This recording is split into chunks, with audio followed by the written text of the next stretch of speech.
Britain इकलौता देश बचा था जो जर्मनी के खिलाफ खड़ा था। दोस्तों, बात है जुलाई 1940 की, जब यूरोप का मैप कुछ यूँ दिखता था। जर्मनी का डिक्टेटर एडोल्फ हिटलर अपने साथ वाले सारे मुल्कों पर कब्जा कर चुका था, जिनमें Austria, Poland, Belgium, Norway, Denmark शामिल थे। दोस्तों, हिटलर को इस काम में साउथ में इटली के डिक्टेटर मुसोलिनी की भी हमायत हासिल थी। इस दौर में देखा जाए तो यूरोप में सिर्फ 3 ही मुल्कों का राज था, जिनमें सोवियत यूनियन, जर्मनी और ब्रिटेन शामिल थे। सोवियत यूनियन और जर्मनी के दरमियान तो ऑलरेडी एक पीस ट्रीटी यानी कि अमन का मुआहदा साइन था, तो हिटलर को सोवियत यूनियन की तरफ से तो कोई खतरा नहीं था। तो बचता है सिर्फ ब्रिटेन, जो उस दौर में जर्मनी का इकलौता दुश्मन था। समंदर पार अमेरिका की बात करें तो वो तो इस लड़ाई में कूदना ही नहीं चाहता था। अब एडोल्फ हिटलर, जो पूरे यूरोप पर कब्जा कर चुका था और ताकत के नशे में डूबा हुआ था, ये समझ बैठा कि ब्रिटेन का प्राइम मिनिस्टर विंस्टन चर्चिल भी इसके साथ पीस ट्रीटी साइन कर लेगा। पर ऐसा हुआ बिल्कुल भी नहीं, बल्कि विंस्टन चर्चिल ने एक ऐसी धुआंधार और जोश भरी तकरीर की। We shall fight on the landing grounds. We shall fight in the fields and in the streets. We shall fight in the hills. We shall never surrender. जिस तकरीर के बाद ये बिल्कुल वाज़ेह हो चुका था कि अब हिटलर और चर्चिल के दरमियान तो बिल्कुल समझौता नहीं हो सकता। इस तकरीर से ये भी वाज़ेह हो चुका था कि अब हिटलर ब्रिटेन पर चढ़ाई कर देगा, और उसने ऐसा ही किया।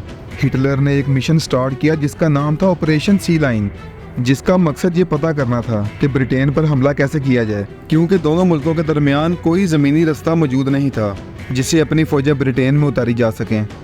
दोनों मुल्कों के दरमियान समंदर मौजूद था, और समंदरी एतबार से देखा जाए तो ब्रिटेन जर्मनी से बहुत ताकतवर था। उसके पास जर्मनी की निस्बत काफ़ी ज़्यादा बैटलशिप थे।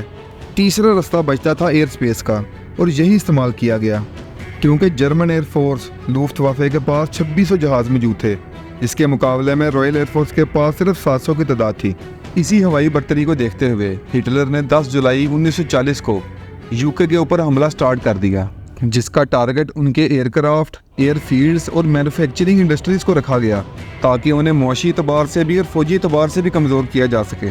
यूके की एयरफोर्स, जो कि जर्मन एयरफोर्स के मुकाबले में सिर्फ 1/4 थी, अपनी भरपूर कोशिश करती है कि इस हमले का दफा किया जा सके, लेकिन फिर भी यूके की एयरफोर्स को ही नुकसान उठाना पड़ता है। अब जर्मन एयरफोर्स ने रातों को भी हमले स्टार्ट कर दिए थे। ऐसी ही एक रात 24 अगस्त 1940 की आई, जब जर्मन पायलट्स ने गलती से लंदन के ऊपर बमबारी कर दी, जिसमें काफ़ी सिविलियंस मारे जाते हैं। चर्चिल भी इसका बदला लेने के लिए जर्मनी के बर्लिन शहर में बम गिरवाता है, जहां सिविलियंस का काफ़ी नुकसान होता है। हिटलर जब ये सब देखता है, जिसे अब से पहले तो लंदन शहर में बमबारी का कोई इंटरेस्ट नहीं था, फैसला करता है कि अब लंदन को सफ़े हस्ती से मिटा दिया जाए। 15 सितंबर 1940 हिटलर अपनी एयरफोर्स को ऑल आउट डिसाइसिव अटैक करने का हुक्म देता है। 1000 से ज़्यादा एयरक्राफ्ट्स भेजे जाए और एक ही दिन में सब कुछ तबाह कर दिया जाए। सोचें दोस्तों, वो क्या नज़ारा होगा कि 1000 से ज़्यादा एयरक्राफ्ट्स आसमान में आ रहे हैं आपको तबाह करने के लिए।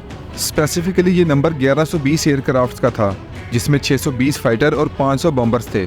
इसके मुकाबले में यूके एयरफोर्स के पास सिर्फ 630 जहाज़ मौजूद थे।